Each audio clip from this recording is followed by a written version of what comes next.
Buenos días. Hacía días que no estaba en esta sala, veo que sigue todo más o menos igual.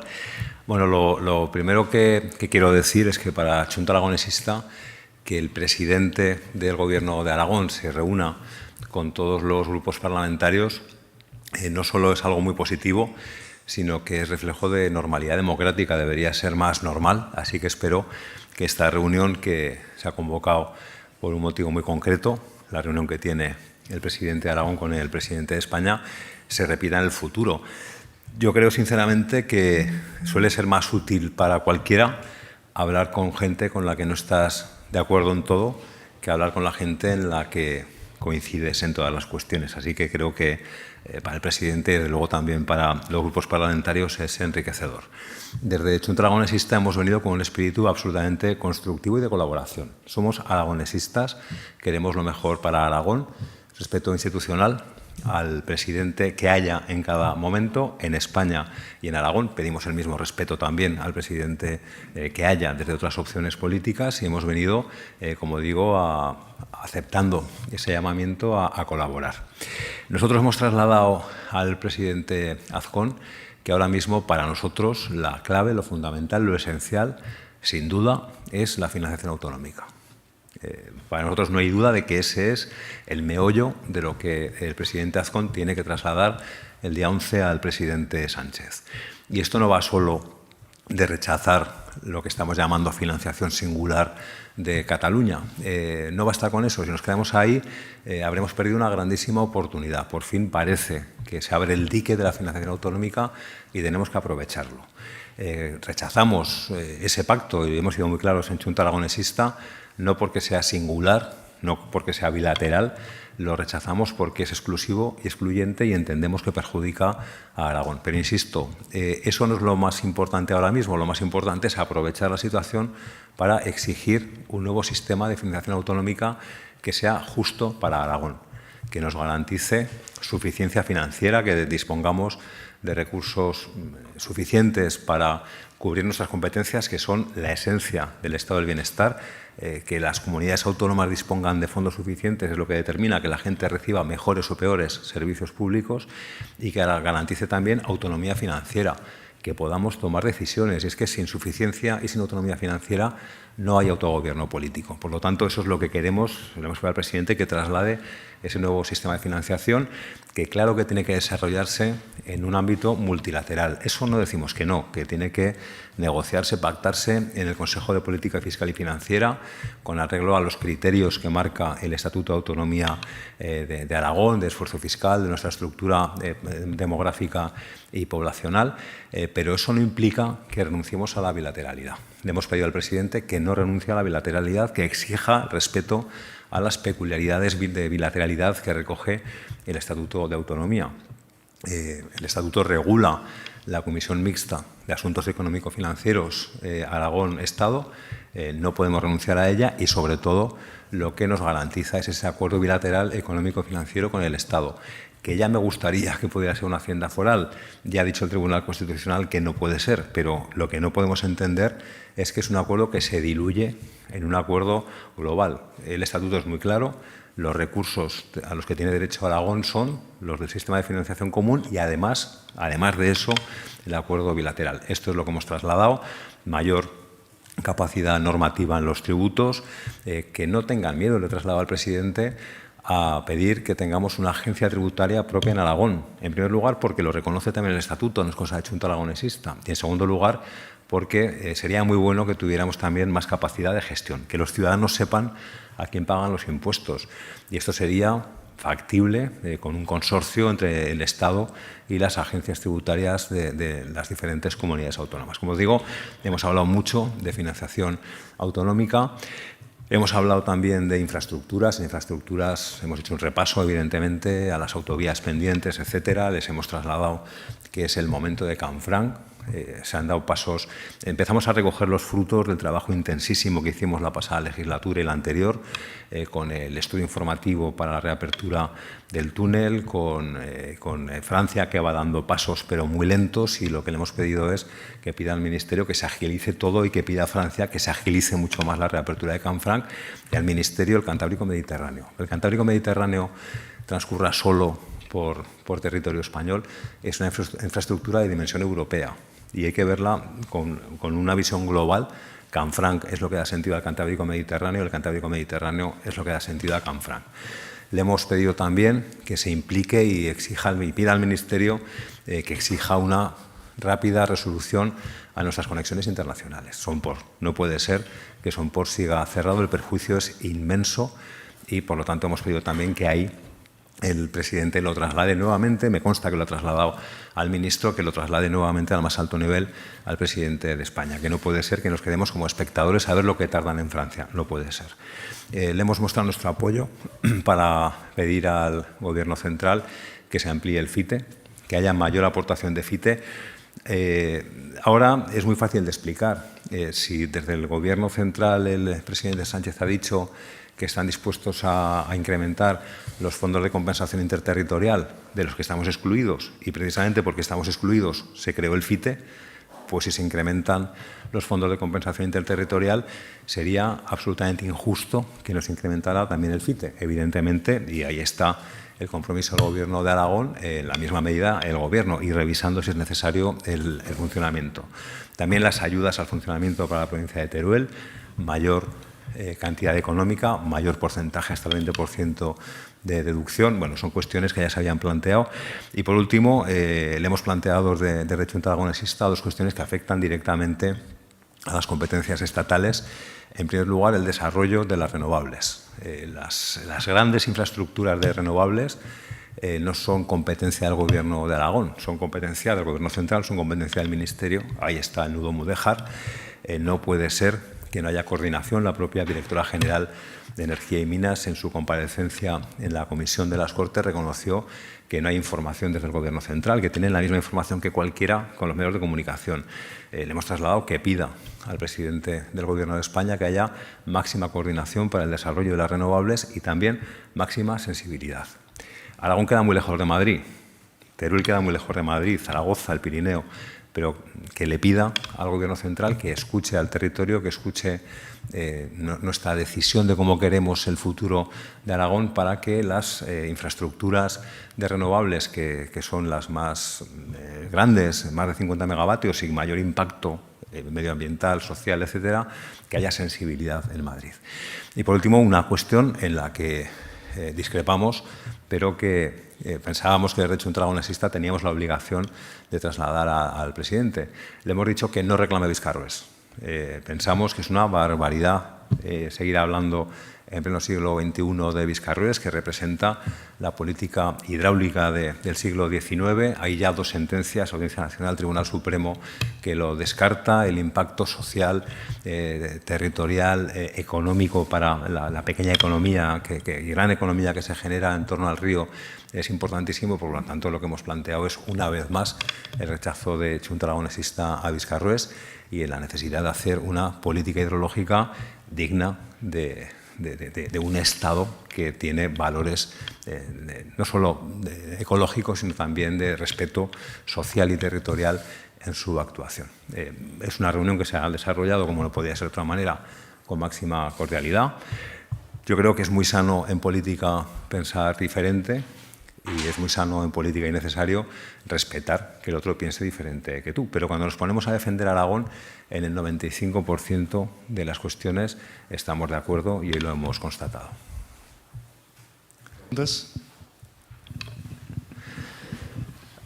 Buenos días. Ayer tanto la portavoz del PSOE como la portavoz del Gobierno sí que llamaban un poco a la calma en el tema de la financiación y recordando esa conversación paralela que hay en las Cortes. No sé si Junta espera que se acelere esa conversación para tenerlo todo más claro e incluso que el presidente pueda ir el día 11 con un acuerdo de las fuerzas políticas.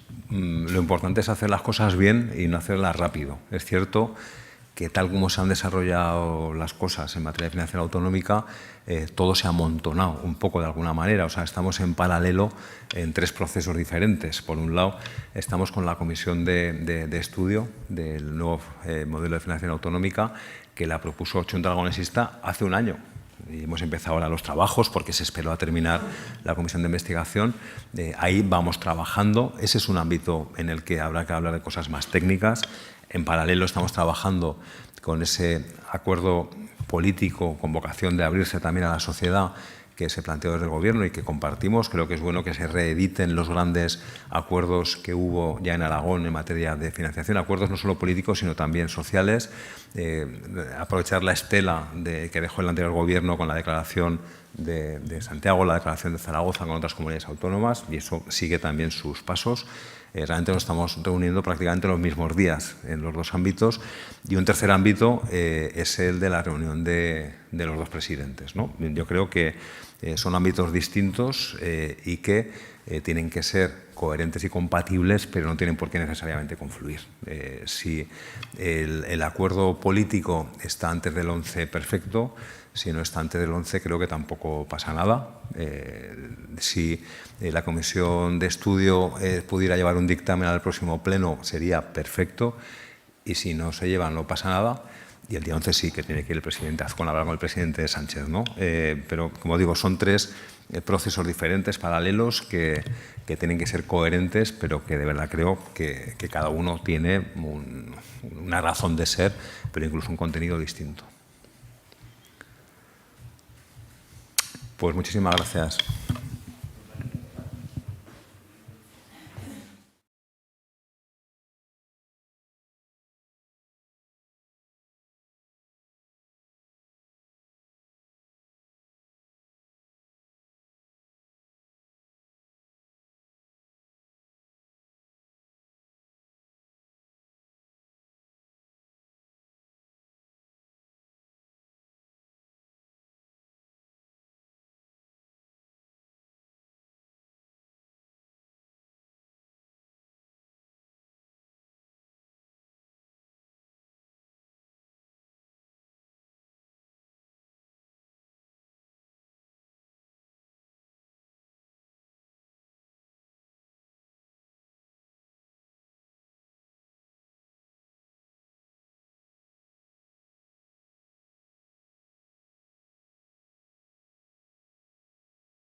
Gracias por atendernos esta pequeña reflexión sobre la reunión que hemos tenido. Pues obviamente ha sido una reunión muy cordial, como están siendo todas, creo. Y nosotros lo que hemos querido transmitir al presidente de cara a su reunión con el presidente del Gobierno son cosas muy sencillas. Por ejemplo, le hemos transmitido que bastaría con que le pida que se cumplan los acuerdos que firmó el Partido Socialista con Teruel Existe en la anterior legislatura para que el 90% de lo que estamos reclamando tuviese que cumplirse. En aquellos acuerdos, como usted sabe, nosotros la legislatura pasada llegamos a unos acuerdos con el Partido Socialista, unos acuerdos de investidura, en principio, que venían dados por nuestra promesa electoral de facilitar la gobernabilidad del país después de un proceso de repetición de elecciones, pero que también se constataron en acuerdos firmados por escrito, donde se asumían la mayor parte, por no decir todas, las demandas que Aragón puede trasladar al Gobierno central. Y aquello, existe un compromiso firmado y bastaría con que se pida el cumplimiento de ese acuerdo. Ahí están el Canfrán, ahí están el Corredor Cantábrico Mediterráneo, la A68, la A40, la A25, la A24, la A23, la A21, la A22. Es decir, todas las infraestructuras más todo el déficit histórico de servicios que tiene Aragón, al menos en el periodo democrático. Entonces, un ejercicio de labor es que se le exija el cumplimiento de ese acuerdo. Eso es algo que ya está firmado, es algo que es de la legislatura anterior, pero todos reconocemos, incluso ellos cuando les pedimos el cumplimiento del acuerdo, que fue una legislatura un tanto anómala, es una legislatura de 3 años y medio, durante dos de los cuales estuvieron llenos por la pandemia y que hay que seguir o intentar seguir que se cumplan aquellos acuerdos. Y uno de los temas especiales que también estaban en aquellos acuerdos y que hemos vuelto a insistir es en la importancia que tiene para España y para Aragón lo que denominamos ayudas al funcionamiento de las empresas en las provincias poco pobladas, en este caso en concreto de Aragón, en la provincia de Teruel. En una intervención reciente en las Cortes ya dijimos que quizá no estuviésemos siendo conscientes de la trascendencia que podían tener para la atracción de inversión empresarial internacional hacia España y en concreto hacia Aragón y en concreto hacia Teruel, porque Aragón dispone de una tercera parte de sus territorios donde, si estas ayudas se aplicasen al máximo, los costes laborales serían competitivos, claramente competitivos, con países que ahora disputan con nosotros esa ubicación, como pueden ser los países del este. Y le quería trasladar esa idea de que realmente sentimos que Europa comprende más la situación de las problemáticas como provincias como Teruel que el propio Estado español. O sea, Europa excepcionó y permitió que se diesen ayudas de Estado a empresas que se instalen en la provincia de Teruel, de Cuenca y de Soria y a todas aquellas comarcas limítrofes, es decir, también las comarcas zaragozanas que limitan con Teruel o con Soria. Lo excepcionó precisamente porque reconocía que había un problema muy grave a nivel europeo que necesitaba actuaciones especiales y por eso excepcionó que aquellas ayudas que se diesen no serían consideradas ayudas de Estado y serían permitidas. Entonces, que Aragón renuncie y que España renuncie a tener un área geográfica importante donde puede tener, diríamos, un tratamiento casi de zona franca, donde puede dar unas ayudas específicas que rebajan los costes laborales en un 20%, es renunciar voluntariamente a una oportunidad que no siempre es factible y no siempre la autoriza Europa. Y también mencionaba el otro día un caso, como se dio con ayudas parecidas de mucho menor calado, en los proyectos Reindus. Los proyectos Reindus, el Gobierno central intentó hacer una especificidad territorial en la distribución de ayudas a las provincias de Jaén, de Teruel y de Soria. Y, sin embargo, como no estaban autorizadas por la Unión Europea, la Generalitat catalana las recurrió. La Generalitat catalana, en aquel momento gobernada por Convergencia y luego por Esquerra y Junts, las recurrió, las llevó a los tribunales y consiguió que se anulasen, que no se pudiesen dar. Es decir, ahora las ayudas de funcionamiento nos permiten dar esas ayudas de manera regulada y de manera reconocida y autorizada por la propia Unión Europea. No utilizarlo entendemos que es un error, tanto de España como de Aragón. Y le hemos pedido que traslade la mayor exigencia en la aplicación de esas ayudas al máximo permitido, al 20%, que es lo que utilizó la Unión Europea. Este fue un caballo de batalla principal para nosotros cuando estuvimos en el Congreso y en el Senado. Conseguimos que se aprobasen, pero lo fue con una cuantía insignificante equivalente al 1%. Esa cuantía insignificante fue lo que nos hizo no apoyar los presupuestos generales del Estado del año 23 y dejar de apoyar las actuaciones que tomaba en general el gobierno de Sánchez en relación pues, con políticas como las de apoyo a los delitos de sedición o a la malversación. Es decir, para nosotros, porque hemos entendido la trascendencia, este tema es un tema crucial y es una oportunidad que tiene tanto la Comunidad Autónoma de Aragón como España de generar un ámbito territorial donde pueda atraer inversión internacional muy importante. Se ponía el otro día el caso de la China MG. La China MG, la única duda que tiene por dónde ubicarse entre España, Chequia o Hungría son los costes laborales. Si se aplican estas ayudas al funcionamiento, en Aragón, en una tercera parte de Aragón, en la provincia de Teruel, habría unos costes laborales equivalentes o inferiores a los que pueden obtener en Chequia o en Hungría, con lo cual la ventaja competitiva creo que sale a todas las luces. No aprovechar estas circunstancias entendemos que es un error. Le hemos trasladado esto, le hemos trasladado muchísimas más cuestiones, por ejemplo, en el tema de la sanidad, que también ha salido.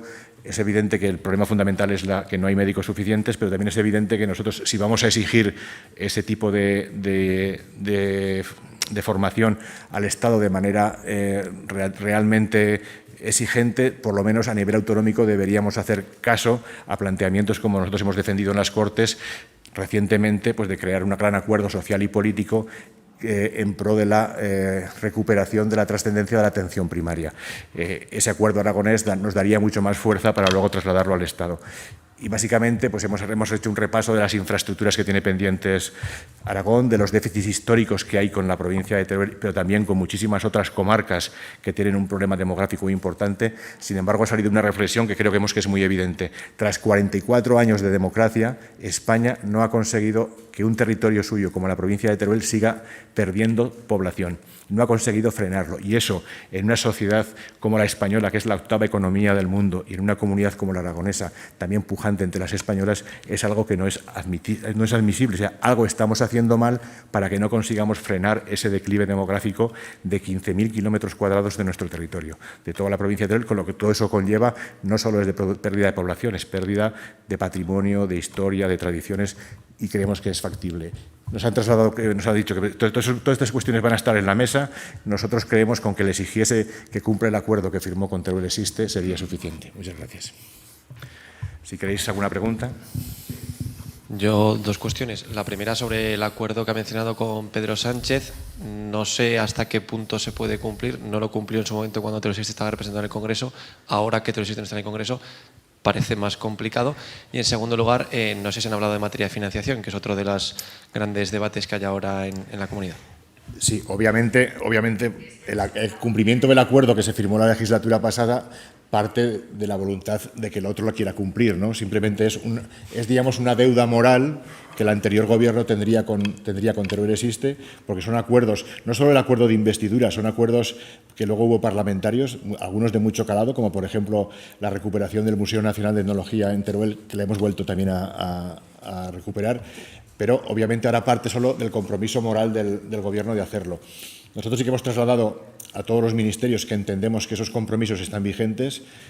Algunos, como el de Transportes, nos dice que está siguiendo el camino, pues, por ejemplo, el Corredor Cantábrico-Mediterráneo, que está impulsando todo lo que acordamos, que los estudios informativos se están realizando, que la mejora de la línea actual no solo va a decaer, sino que se va a acelerar, pero obviamente ha de partir de su voluntad.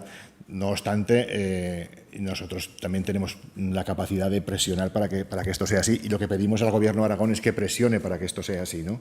Y al final, nosotros, como sabéis, nunca hemos actuado por cuestiones ideológicas a priorísticas. O sea, nosotros llegamos a acuerdos concretos, contantes y sonantes con el Gobierno, y creemos que este Gobierno de Aragón también puede defender el cumplimiento de esos acuerdos contantes y sonantes con nosotros, porque no son cuestiones ideológicas, digamos, puras, sino que son cuestiones que afectan a la vida cotidiana de las personas. Y respecto a la financiación autonómica, nosotros somos un poco, no iba a decir radicales, pero no quiero decir radicales, somos profundamente defensores de que en el modelo que todo este debate surge por el acuerdo entre RC y PSOE en Cataluña. Entonces, de ese modelo entendemos que se está desprendiendo no solo una cuestión económica, o sea, no solo estamos hablando de dinero, sino que de ese acuerdo, si se lleva a implantar en toda su máxima extensión, se está traduciendo un cambio de modelo de Estado. Un cambio de modelo de Estado que realmente habría supuesto, si de hacerse bien, una reforma constitucional, porque en el fondo lo que está trasladándose es que cada uno va a intentar gestionarse sus recursos y luego la palabra solidaridad será un poco a voluntad. Y eso es lo que se desprende. O sea, estamos caminando más a un modelo confederal que a un modelo ni federalizante ni autonómico. Y en ese cambio de modelo nosotros lo que planteamos es, bueno, no sé hacia dónde caminaremos, pero lo que luego, si lo que estamos haciendo es raya y cuenta nueva, en esa raya y cuenta nueva hay que evaluar todos los déficits históricos que han dejado de recibir comunidades autónomas como la nuestra y provincias como Teruel. Es decir, hay que subsanar previamente los déficits históricos. Y en este sentido os anuncio que el jueves presentaremos en el Congreso en Madrid un plan de financiación solidaria de todos los partidos de lo que hemos tratado de denominar España vaciada, que va a intentar trasladar al Gobierno y a la opinión pública que aquí, antes de hablar de otras cosas, hay que saldar las cuentas anteriores y hay que saldar el déficit de infraestructuras, hay que saldar todas aquellas cosas que estuvieron no solo ya prometidas, sino planificadas, proyectadas, publicadas en el BOE y que no se llevaron a cabo. Y lo que ha hecho es reordenar la estructura socioeconómica del país y dificultar el crecimiento de provincias y de comunidades autónomas como la nuestra. O sea, nosotros si somos realmente justos, sabemos que, salvo la excepción de Zaragoza, Aragón tiene unas cifras de población y de actividad económica muy inferiores al conjunto de la media española. Y eso se ha de poder subsanar. Y eso lo queremos transmitir y lo hemos transmitido también al presidente Azcón. Y yo creo que eso sería un avance importantísimo. En las cuestiones cruciales de digamos, la reivindicación de las pequeñas cosas también estamos. Hemos planteado que, por ejemplo, si, como dice el presidente Sánchez, se duplica el Fondo de Cohesión Territorial, que, como sabéis, es un fondo que tiene su origen en los propios Objetivo 1 y de los que, igual que quedó fuera la provincia de Teruel del Objetivo 1 y quedó fuera de los fondos de compensación, de fondos de cohesión interterritorial, porque se aplicaron el mismo principio, que era rentas inferiores al 75% de la media europea, si se duplica ese fondo, obviamente, el FITE, que surgió como compensación a la provincia de Teruel por quedarse fuera de ese fondo, porque era la única provincia española que se quedaba, pues también debería duplicarse. Es decir, nosotros decimos que el FITE primero, que sabéis ahora está en 60 millones financiados al 50% por el Estado y por la comunidad autónoma. Primero, debe actualizarse al IPC. El FITE actual es de 2006. Si lo actualizásemos al IPC, esos 60 millones ya serían 85, algo más de 85. Y luego, si se duplica el fondo de compensación, el fondo de cohesión territorial, debe duplicarse también el FITE en lógica correspondencia con lo que hay. Nosotros sí que hemos trasladado otra cuestión que no es tanto de números, pero sí de principios.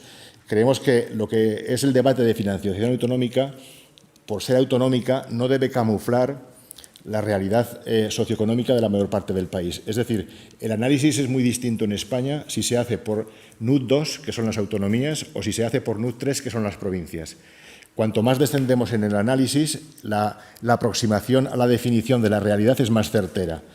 Y ya pasó anteriormente, en los anteriores sistemas, que, por ejemplo, lo que he comentado antes, de hacer los fondos europeos según provincias o según comunidades autónomas, en España la única provincia perjudicada era Teruel y por eso nacen las excepcionalidades que se hacen con Teruel. Pero que no podemos perder es ese análisis. Y nosotros pedimos que, independientemente de que luego la cuantía de los fondos vengan todos a la comunidad autónoma, el análisis de necesidades descienda cuanto más mejor. A las provincias como mínimo y, si es posible, a las comarcas.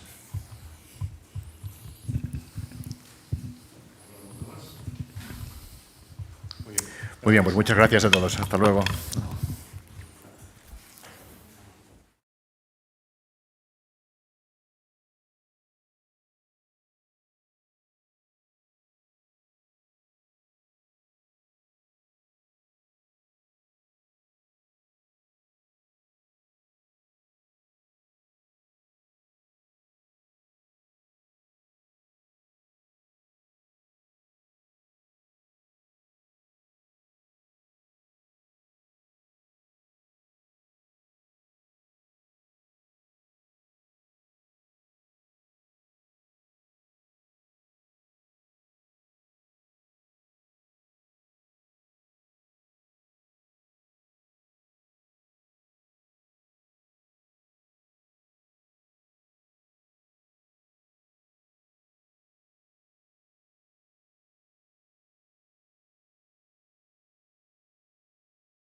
Solo comentaros que nosotros no hemos venido a entrar hoy aquí al juego del presidente de Azcón.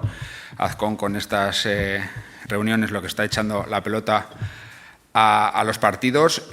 Creemos que el presidente de Aragón tiene un mandato muy claro, que es gobernar para todos y todas las aragonesas, que tiene que ir a Madrid sabiendo lo que tiene que pedir, ya se sabe lo que tiene que pedir.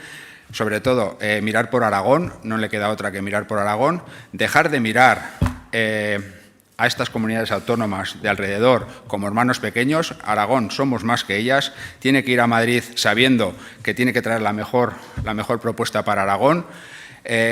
No vamos a entrar en este juego, digo, y en su guerra que tiene dialéctica con Pedro Sánchez, con el presidente de Aragón. Creemos que tiene que gobernar para los aragoneses, dejar la castellana a otro lado. Claramente estamos viendo, como en toda la legislatura, vemos a un presidente más pensando en Madrid que pensando en los aragoneses, y creemos que es el momento que se mire todo por Aragón y por los aragoneses. Y voy a terminar, porque quiero ser breve. Sobre todo, lo que no puede ser es que Aragón, que el presidente de Aragón aquí esté bajando los impuestos a los más ricos y luego vaya a papá Estado a pedir dinero, el dinero que está recortando en Aragón. Bajar impuestos a los que más tienen. Nosotros desde Podemos siempre hemos dicho que el que más tiene que pagar. Bajar impuestos al que más tiene, al final siempre lo paga el que menos tiene, porque siempre el agravante es que lo público acaba mermado. Así que con esto, no sé si tenéis alguna pregunta, no me voy a extender más. No sé si ha puesto encima de la mesa alguna propuesta concreta que cree que el presidente debe abordar con Pedro Sánchez, o confía en el criterio del propio presidente. Lo que digo, es el presidente de Aragón, es el que tiene que hacer ese trabajo, es el que tiene que llevar las propuestas de Aragón y todos los aragoneses. Hemos hablado del Estatuto de la Autonomía, que es lo que sí tiene que cumplir el Estatuto de la Autonomía. Hemos hablado de la deuda histórica de Aragón, pero que propuestas en concreto es él, como presidente de Aragón, el que tiene que llevar esas propuestas, y sabe cómo está Aragón. Hemos visto el verano que hemos pasado en la sanidad, en la educación, sin médicos en el mundo rural. Hay un problema en Aragón. Cuando gobierna el PP, todos vemos que se recorta, y lo que le pedimos es que se paren ya esos recortes y que vaya a Madrid a pedir lo que nos corresponda como aragoneses y aragonesas, y no ser los hermanos pequeños de este país. Muchas veces se miran, lo que he dicho, a las comunidades autónomas de alrededor, cuando lo que tenemos es que mirar a la nuestra lo primero.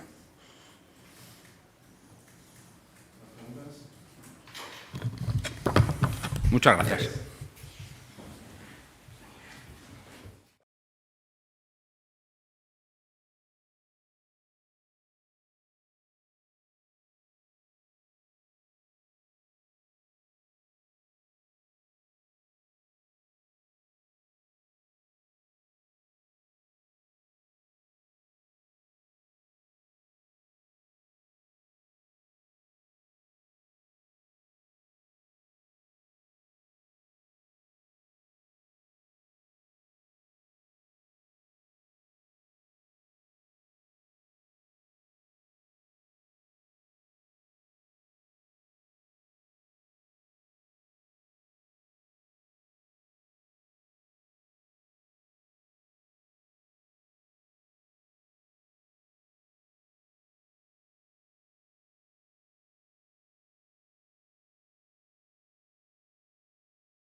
Con brevedad, acabamos la reunión con el presidente, una reunión convocada a propuesta suya con el conjunto de fuerzas políticas para, bueno, escucharnos, ¿no? Entiendo, y espero que algo más que eso, sobre todo también pues para incorporar algunas de las cuestiones que le hemos trasladado. Yo creo que lo primordial de esta reunión, por lo menos a juicio de Izquierda Unida, era que esa aparente voluntad de consenso no se quede en una cuestión estética y sirva realmente para recuperar la política en el mejor sentido de la palabra y poder, bueno, que lo que hoy le hemos transmitido tenga su concreción no solo en materia concreta, en medidas concretas, que pasaré a continuación a relatar con suma brevedad, sino sobre todo en lo que respecta a formas.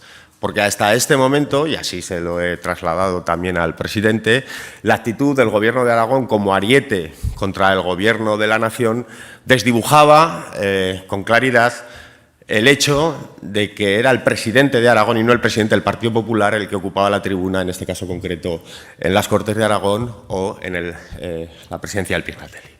Por lo tanto, lo que le hemos pedido al señor Azcón es que actúe como presidente del Gobierno, no como emisario del señor Feijóo, y que recuperemos tres cuestiones que son fundamentales. La corresponsabilidad en las políticas públicas. El Gobierno de Aragón debe comprometerse y debe asumir una actitud cooperativa. La colaboración, por lo tanto, es la segunda de las cuestiones. Hay muchos elementos puestos en marcha, muchas políticas puestas en marcha después de la pandemia que deben continuar. Se acaban los fondos europeos para ese menester y es obligatorio que Administración Central y comunidades autónomas, en el ámbito de los espacios habilitados para ese efecto, garanticen su continuidad. Hablamos de políticas sociales, de cuidados, de conciliación, contra la violencia machista o vivienda o muchas otras cuestiones. Y eso pasa porque no utilicemos las conferencias sectoriales, no utilicemos los espacios de relación con el Gobierno como espacios para el conflicto. Hay que hablar de las necesidades de la gente que tienen que seguir siendo cubiertas y, por lo tanto, es algo que le hemos pedido al presidente del Gobierno de Aragón, colaboración. Y en ese sentido, y en tercer lugar, lealtad. No podemos estar permanentemente declarándonos insumisos a políticas públicas que realmente responden a un diagnóstico objetivo. El caso de la vivienda es paradigmático. Es necesario intervenir en las zonas tensionadas y, por lo tanto, garantizar que los precios de la vivienda bajan. Y eso no se hace subvencionando, eso se hace interviniendo. Evidentemente, como las medidas que a continuación brevemente voy a trasladarles, que son medidas que Izquierda Unida, con el ánimo de aportar, ha trasladado al presidente para que haga llegar a Moncloa, pues tenemos miradas distintas. El Partido Popular e Izquierda Unida tienen miradas distintas, pero como digo, hoy teníamos una reunión con el presidente de Aragón y entiendo que el presidente de Aragón tendrá a bien, cuando menos, considerarlas, escucharlas como ha hecho. Hay que decir, la reunión ha sido cordial y yo creo que fructífera en ese sentido. Y en ese sentido les digo las preocupaciones, ¿no? Y las medidas, los temas en los que Izquierda Unida ha querido centrar la conversación con el presidente. El primero, la sanidad. Es obvio. Es un problema de corte nacional, pero también es un problema de gestión territorial, de gestión de las competencias en las comunidades autónomas. Y de la misma manera que le hemos trasladado al presidente la necesidad de la mejora del número de médicos que egresan de que salen de nuestras universidades, las especializaciones imprescindibles para garantizar que todo se cubre debidamente, también hemos hablado de la necesidad de trasladar a Madrid, por ejemplo, pues las leyes que permiten la privatización, la concertación de servicios sanitarios y que propician también la fuga de profesionales, que es uno de los grandes problemas. Por lo tanto, la derogación de la ley concreta que tiene que ver precisamente con esta cuestión, la Ley 1597, ha sido una de las cuestiones que evidentemente hemos querido compartir con el presidente del Gobierno, que no comparte con Izquierda Unida, es obvio, ¿no? Otras cuestiones que creemos importantes en materia, por ejemplo, de empleo, la lucha contra la siniestralidad laboral. Bueno, no se está haciendo todo lo que a nuestro juicio se debería hacer. Hay que reformar la inspección, pero también el ISLA tiene que incrementar políticas públicas y para eso hace falta dinero de Madrid condicionado a este menester. La vivienda, como decíamos, el medio ambiente y la energía ha ocupado buena parte de la conversación que hemos mantenido con el presidente. Creo que es necesario una regulación estatal que garantice que la zonificación ambiental para las energías renovables del Ministerio se cumple por ley y garantizar un modelo realmente democratizador de la energía y que no se quede simplemente la sustitución tecnológica, ¿no? Hemos hablado del clúster del maestrazgo, que como saben Izquierda Unida está en contra y que depende en buena medida también del Ministerio, y alguna otra cuestión relativa a este asunto. Y en agricultura también hemos hablado, porque también nos parece importante que el Gobierno de la Nación se comprometa al impulso de una ley de agricultura social y familiar o que haga una ley precisamente para regular la situación de la integración ganadera, para evitar que nuestros ganaderos y nuestras ganaderas sufran potenciales crisis solos, cuando los integradores y las grandes integradoras tienen que cumplir también con su corresponsabilidad.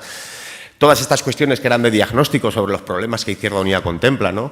El modelo del campo, el modelo energético, la vivienda, la sanidad, el mundo del trabajo y la siniestralidad laboral, son cuestiones que le hemos transmitido al presidente y que en cualquier caso le trasladaremos si así nos las solicita en lo concreto, porque la conversación ha sido bueno, pues, muy nutrida y en poco tiempo no da tiempo de concretar absolutamente todas las medidas.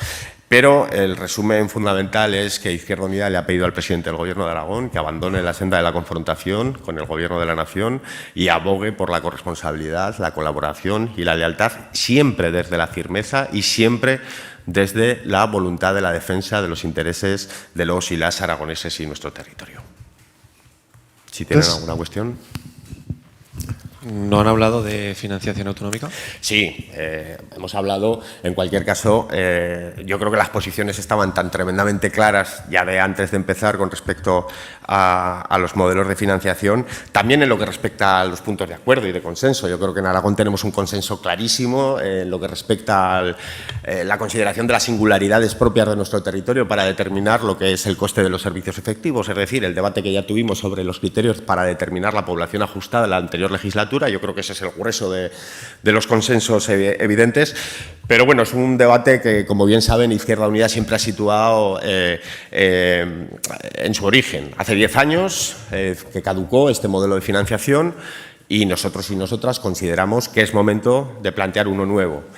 Independientemente de la coyuntura catalana, independientemente de cómo eso ha podido catalizar o acelerar el debate, lo que es obvio es que tenemos que hablar de ingresos y hablar de gastos. Para determinar los gastos, vuelvo a decir, tenemos un acuerdo en Aragón muy claro con respecto a los criterios para determinar la población ajustada. Con respecto a los ingresos es donde hay diferencias, porque evidentemente Izquierda Unida considera que el debate sobre financiación, lo hemos dicho en reiteradas ocasiones, no está exento del debate fiscal. Y cuando hablamos de debate fiscal tenemos que hablar de armonización fiscal para evitar el dumping fiscal y de corresponsabilidad para que todas las administraciones públicas cumplan en la satisfacción, en la medida de sus capacidades, si hablamos de capacidad fiscal en ese sentido también, con la satisfacción y la garantía de servicios públicos como respuesta a derechos fundamentales. Estas son las bases de un modelo de financiación que para Izquierda Unida ha de ser federalizante y ha de avanzar en la cobertura total de las necesidades, tanto de la ciudadanía, viva donde viva, como de los diferentes ámbitos administrativos y de gestión, y por eso también hablamos de nivelación vertical con respecto, por ejemplo, a la mejora de la financiación y suficiencia de las administraciones locales. Ese es el posicionamiento político de Izquierda Unida, que evidentemente el Partido Popular, el presidente del Gobierno en este caso concreto, conoce, y a partir de ahí pues, el debate ahora mismo en el ámbito parlamentario y en el ámbito político está en la búsqueda de consensos que nos permitan encontrar un punto común precisamente con respecto a estas cuestiones, que como digo, viene ya adelantado a lo largo de los años, sobre todo en lo que respecta a la determinación de los criterios de la población ajustada. ¿Alguna pregunta más? Muy bien, gracias. Gracias a vosotros y a vosotras.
Buenos días o buenas tardes más bien ya. Bueno, pues desde el Partido Aragonés lo que hemos hecho hoy es trasladarle al presidente algunas cuestiones que nos parecen muy importantes, y es que Aragón tiene que pasar del vagón de cola a la primera división de las comunidades autónomas aprovechando nuestro Estatuto de Autonomía. Solo tenemos que pedir que se cumpla la ley. Es tan sencillo como eso. Nosotros tenemos un estatuto que permite, con el artículo 108, que el Gobierno de Aragón tenga una relación bilateral con el Estado. Y eso lo tenemos que aprovechar. Necesitamos tener una relación bilateral estable en un marco de negociación que no sea una casualidad cada 8 años. No recuerdo muy bien cuándo fue la última bilateral. Creo que en el año 2018. Eso es lo primero que tenemos que poner encima de la mesa. Cuestiones tan importantes, todos ustedes saben que el fondo de compensación se ha duplicado de 400 a 800 millones. Supongo que el presidente del Gobierno de Aragón no tendrá ningún inconveniente el presidente del Gobierno de España, no tendrá ningún inconveniente en duplicar el fondo de inversiones de Teruel. De 30 a 60 millones el Gobierno de Aragón, de 30 a 60 millones el Gobierno de España. Sería lo justo cuando pensamos que el fondo que cobra, por ejemplo, la Comunidad Valenciana, ese fondo de compensación interterritorial, pasa de 400 a 800 millones. Lo justo sería que el FITE, que se creó precisamente para tratar de compensar todo lo que Aragón perdía con el objetivo 1, que se llamaba en aquel momento, pase hoy también de los 30 a los 60 millones por la Administración, es decir, de 60 millones a 120 millones. Esa es una petición que también le trasladamos al presidente del Gobierno de Aragón. Otra petición es que se cumpla la disposición adicional sexta. Creemos que eso sería muy importante. También volvemos a hablar del Estatuto de Autonomía. Ustedes saben lo que dice la disposición adicional sexta, es que la fijación de las inversiones del Estado deberá ser con criterios de población, orografía y territorio. Es decir, el Gobierno de España tiene la obligación de tener en cuenta estas cuestiones que marca la disposición adicional sexta de nuestro Estatuto de Autonomía, porque el Estatuto de Autonomía está aprobado en las Cortes Generales y las Cortes de Aragón. Por lo tanto, esto es una ley y hoy no se está cumpliendo. También hemos hablado de una cuestión que en el Partido Aragonés hemos defendido durante muchos años. Ustedes saben lo que se pinta en los presupuestos generales del Estado a la hora de construir las infraestructuras en Aragón, y luego también saben lo que se ejecuta. Y lo curioso es que se viene ejecutando un 25 o un 30%. Lo que queremos que el presidente del Gobierno de Aragón le pida al presidente del Gobierno de España es que no pierdan más tiempo en Aragón, no es necesario. Que transfieran el dinero a Aragón, como lo hacen con Navarra, y que sea la comunidad aragonesa la encargada de la ejecución de las infraestructuras estatales en nuestro territorio. Es decir, que el Gobierno de España transfiera los fondos que destine cada año a las autovías y que sea el Gobierno de Aragón el que las construya. ¿Y esto es posible? Sí, es posible. Hay comunidades que lo hacen, la comunidad navarra. ¿Eso qué significará? Que a lo mejor, por ejemplo, los esquiadores podrán llegar al Pirineo dentro de 2 o 3 años en vez de dentro de 2 o 3.000 años, que es lo que pasará con las inversiones del Gobierno de España. Es otra cuestión que nos parece importante. Y luego hemos hablado de un tema que para nosotros es crucial, que es la energía. Todos ustedes saben que la energía no se crea o se destruye, simplemente se transforma. Pues la transformación de nuestra comunidad autónoma ha venido de la mano de la energía, de las energías renovables. No podemos permitir que ahora el Gobierno de España paralice todo eso que el Gobierno de Aragón ha puesto en marcha. Queremos que el Gobierno de España y el Gobierno de Aragón lleguen a un acuerdo para que las energías renovables signifiquen ahora más que nunca un antes y un después. El autoconsumo industrial tiene que pasar a ser el primer instrumento de la agenda política aragonesa y nacional. El autoconsumo industrial nos puede dar la posibilidad de liderar en España el establecimiento y las inversiones de las empresas. También las posiciones de consumo. Tenemos que pelear porque el Gobierno de España dé posición de consumo lo más cerca posible de la transformación. ¿Y eso qué significa? Que si la energía se transforma en Aragón, tenga que consumirse en Aragón. Todos ustedes saben, me lo han oído muchas veces, que de los 10.000 megavatios que las empresas han solicitado al Gobierno de España para instalarse en España, 3.500 son en Aragón. El 35% de los empleos que se creen en España se crearán en Aragón. Si estas medidas que nosotros proponemos del autoconsumo industrial, de acercar el punto de conexión, o sea, el punto de consumo al punto de generación, se ponen en marcha, no seremos el 35, seremos el 60. Eso es una apuesta valiente. Lejos del ruido, lejos de las estupideces que escuchamos cada día por parte de algunos que hablan de que las energías renovables son una mala idea. Si es una mala idea, cuando todo el mundo va en una dirección, quizá ir en la dirección contraria no es la mejor idea. Si vamos hacia un mundo más verde, hacia un mundo con una economía más circular, hacia unas energías que generen una economía, como digo, más verde son las energías renovables. Aragón, agua, viento y sol, y otra cosa de la que muchas veces no se habla, que es espacio. Esas son las cuestiones que nosotros queremos poner encima de la mesa. Las infraestructuras es la hora de que el Gobierno de Aragón sea el encargado de construirlas. Por supuesto que las financie el Gobierno de España. Eso, como digo, lo hace Navarra. Y si lo hace Navarra, Aragón también puede hacerlo.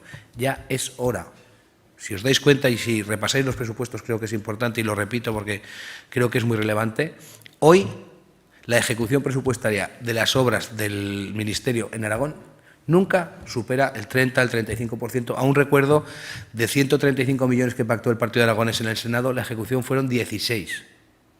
¿De qué nos sirve que en los presupuestos generales del Estado aparezcan miles de millones si luego no se ejecutan?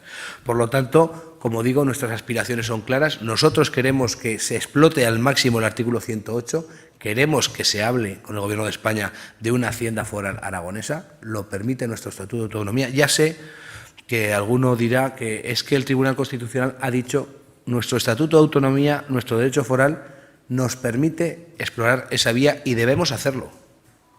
Y esos son los compromisos que le hemos pedido al presidente, al margen, por supuesto, de cuestiones que seguro que todo el mundo habrá puesto encima de la mesa, como la desigualdad que se produce cuando unas comunidades son mejores tratadas que las otras. De eso ya hemos hablado todos y creemos que está claro. Nuestra hoja de ruta va más allá. En el Partido de Aragonés no nos vamos a fijar en lo que hace el de al lado, nos tenemos que fijar en lo que somos capaces de hacer nosotros. Esto que decían tantas veces, no pensemos lo que pueden hacer los demás por Aragón, vamos a pensar qué podemos hacer nosotros. Y lo que podemos hacer nosotros es conseguir que nuestra comunidad salga del vagón de cola, del pelotón de los torpes, que se abandone de una vez por todas el seguidismo. Ni somos Extremadura, ni somos Castilla-La Mancha, ni somos ninguna otra comunidad. Aragón es una comunidad histórica. Solo hay una comunidad que tiene el mismo estatus que la nuestra, que es Navarra. ¿Por qué no estamos en el mismo lugar que ellos?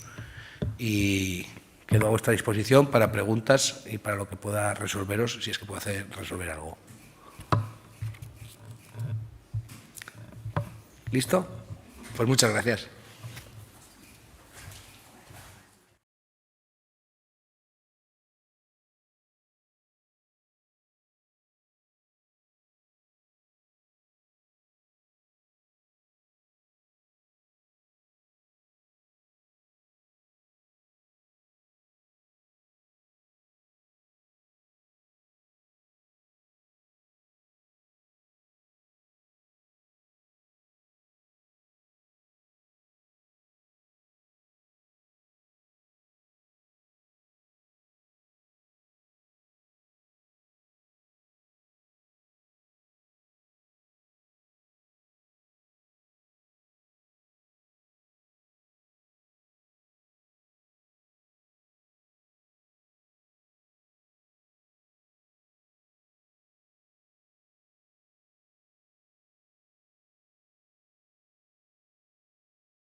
Empezamos ya.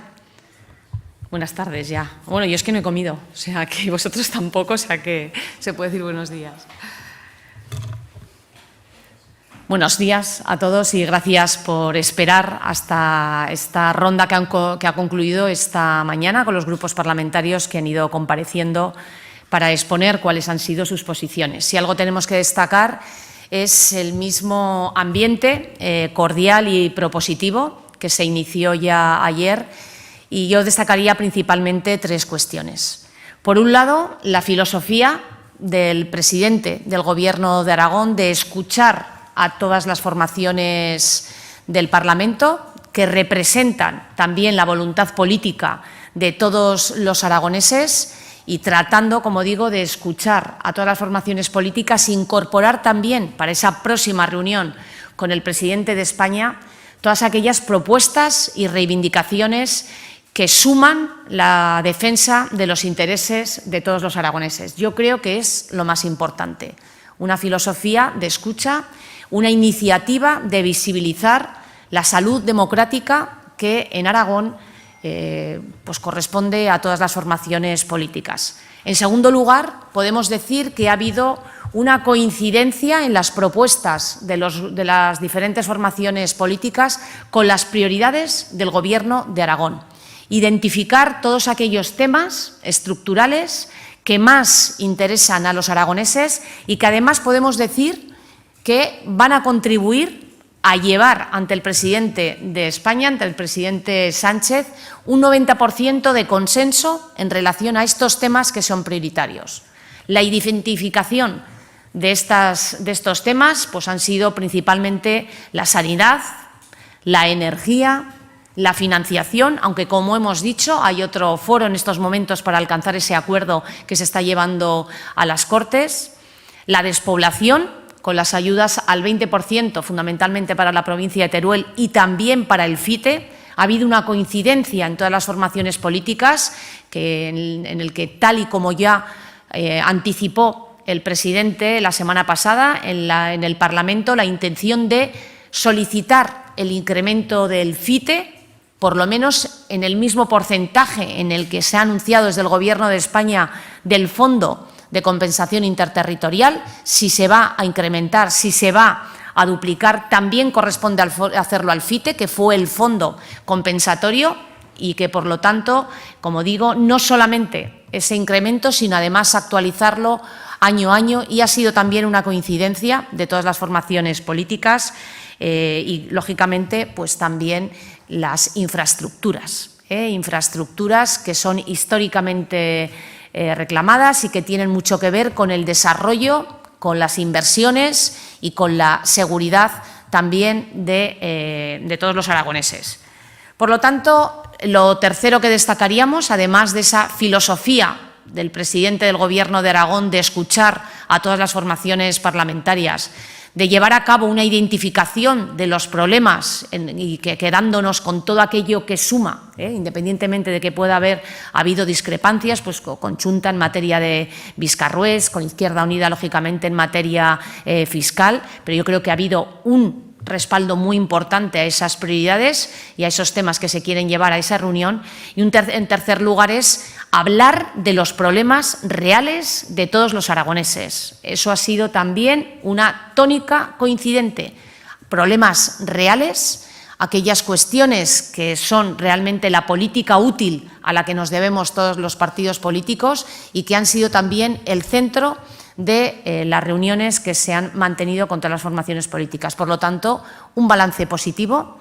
Nos quedamos con todo aquello que nos une, con todo aquello que suma, y que será muy importante que en ese documento, que es algo de lo que les ha informado el presidente a todas las formaciones políticas, realizar un documento, como digo, recogiendo pues el gran consenso que ha habido en estas materias principales, enviarlo previamente al presidente de España para que conozca cuáles son esas prioridades, cuáles son esas materias estructurales, y a partir de ahí, en esa reunión, se pueda obtener una respuesta sobre el grado de compromiso del presidente Sánchez, del Gobierno de España, con las principales reivindicaciones de los aragoneses, que va a dar a conocer el presidente de Aragón y que podemos decir que cuentan con más del 90% del respaldo de todas las formaciones políticas. Ese matiz creo que también es importante. Es imposible, en el tiempo que dure esa reunión, que lógicamente será limitado,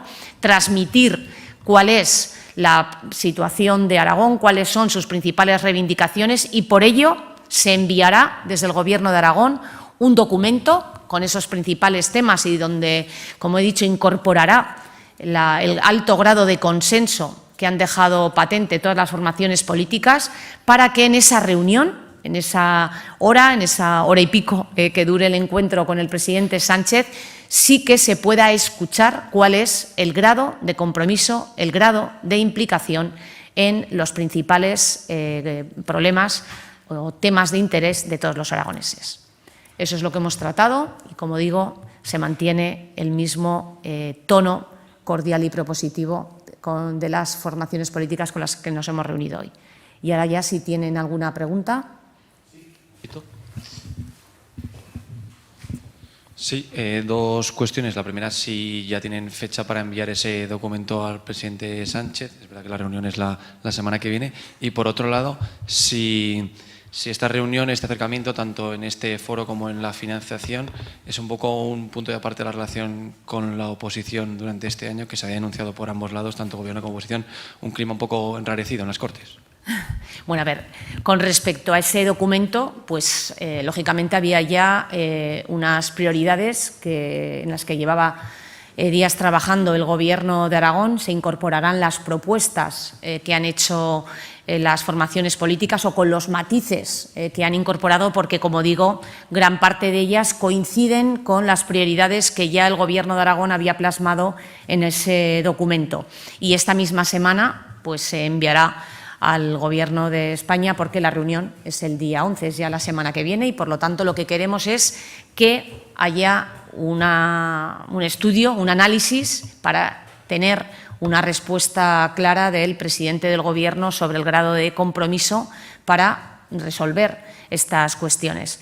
En cuanto al clima, a ver, es normal que lógicamente existan diferencias en el debate parlamentario. Yo creo que lo más importante es que en aquellos temas que tienen que ver con las reivindicaciones principales de Aragón, de nuestra comunidad autónoma, sobre todo lo que podemos concluir es que es una posición territorial más que ideológica. Es decir, cuando hablamos de infraestructuras, de energía, de que la energía que se produce en Aragón sirva para atraer inversiones, para abaratar el consumo de energía de nuestras empresas y de los aragoneses, cuando hablamos de la necesaria mejora de la financiación atendiendo a criterios como la población ajustada, sobre ello ya había habido consenso y acuerdo. Por lo tanto, yo creo que hay que diferenciar la cuestión del día a día del debate parlamentario sobre cuestiones que surgen en el Parlamento y el ponernos de acuerdo, como ha caracterizado siempre a Aragón en temas estructurales. Hemos sido una tierra de consenso, una tierra de pactos, y esto demuestra que es lo que el presidente, de alguna manera, ha querido tener la iniciativa de ofrecer una vez más esa muestra de la capacidad de acuerdo y elevar esos temas al Gobierno de España. ¿Alguna cuestión más? ¿No? Muy bien. Pues muchísimas gracias, y esta tarde concluirán esta ronda con la reunión que habrá con el Grupo Parlamentario Popular. Muchísimas gracias.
Pues muy buenas tardes a todos por haber atendido a esta convocatoria tras la reunión del Grupo Parlamentario Popular en las Cortes de Aragón con el presidente del Gobierno de Aragón, el señor Jorge Azcón. La reunión ha ido evidentemente muy bien, hemos hablado de muchísimas cosas y lo que sí que cabe destacar esencialmente es el diálogo.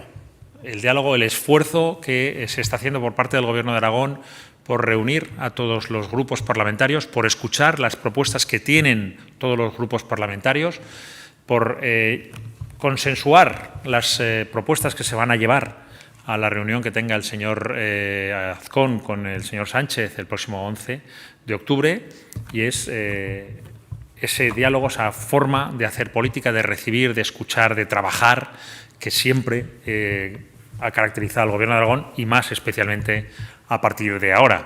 Con lo cual, poner en valor ese esfuerzo, ese trabajo y esa capacidad de diálogo y de escucha que en la Comunidad Autónoma de Aragón ha sabido el presidente Azcón poner en marcha, que es la única comunidad autónoma que hasta ahora ha recabado la información de todos los grupos, la opinión de todos los grupos, los puntos que todos los grupos querían trasladar al presidente Sánchez en la próxima reunión del 11 de octubre y, por supuesto, igual que ha tenido el presidente Azcón la idea y la propuesta de reunir a todos los grupos, escucharlos uno a uno con sus propuestas, las iniciativas que podían traer para llevar a esa reunión.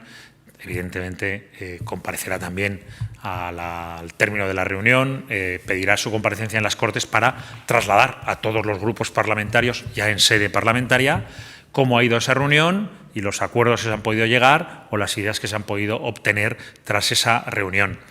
Es importante destacar que se le va a enviar un documento al presidente Sánchez previamente a esa reunión, para que en la reunión no se limite a una simple foto, para que el señor Sánchez pueda conocer de primera mano todos los problemas de Aragón que todos los grupos parlamentarios representados en las Cortes tienen que trasladar al Gobierno de España, y veremos a ver, evidentemente, esa implicación que tiene el presidente Sánchez respecto de los problemas de Aragón. Lo podremos ver en la reunión del 11, en el que esperamos que, evidentemente, el presidente Jorge Azcón, el presidente de Aragón, pueda traer una respuesta a los muchos problemas que, evidentemente, tenemos en Aragón y que tenemos que trasladarle al Gobierno de España. Si hay alguna pregunta. No, pues muchísimas gracias.